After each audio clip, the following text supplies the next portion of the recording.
Bretters Home, yang bisa disebut juga Squid Game pada saat ini dikenal sebagai Hyungjae Bokjuwon, adalah sebuah fasilitas swasta di Busan, Korea Selatan, yang beroperasi dari tahun 1975 hingga 1987.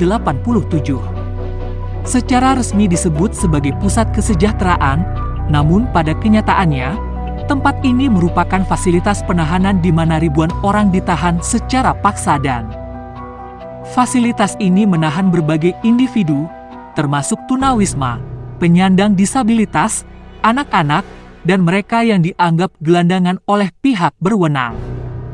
Banyak dari mereka ditahan secara sewenang-wenang, seringkali ditangkap dari jalanan tanpa proses hukum. Para tahanan di Bretters Home mengalami kerja paksa, kekerasan fisik, penyiksaan, dan kekerasan seksual.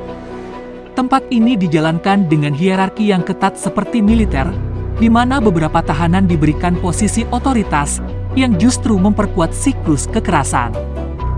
Penyelidikan mengungkapkan bahwa setidaknya 657 orang meninggal akibat kondisi yang tidak manusiawi. Operasi fasilitas ini akhirnya terungkap pada tahun 1987 yang memicu kemarahan publik.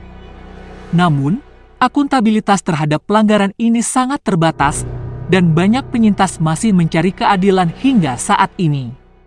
Dalam beberapa tahun terakhir, Komisi Kebenaran dan Rekonsiliasi Korea Selatan telah mengakui tanggung jawab negara atas kekejaman yang terjadi di Bretters Home, yang merupakan langkah penting untuk mengatasi bab gelap dalam sejarah negara tersebut.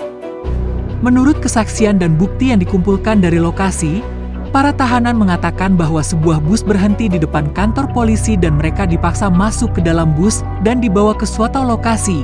Seorang petugas polisi bertukar tanda-tanda yang tidak diketahui dengan orang-orang yang turun dari bus. Mereka digunakan sebagai pekerja budak di lokasi konstruksi, pertanian, dan pabrik selama tahun 1970-an dan 1980-an. Mereka juga diduga disiksa dan diperkosa, dengan ratusan orang meninggal dalam kondisi yang tidak manusiawi. Fasilitas di Hyungjae Bokjuwon telah dibandingkan dengan kamp konsentrasi, tetapi kisahnya tidak diketahui secara luas, dan tidak seorang pun, hingga hari ini, yang dimintai pertanggungjawaban atas kekejaman yang dilaporkan terjadi di dalam temboknya. Bagi korban, kedatangan mereka adalah awal dari mimpi buruk yang berlangsung selama 3,5 tahun, dan selamanya mengubah jalan hidup mereka.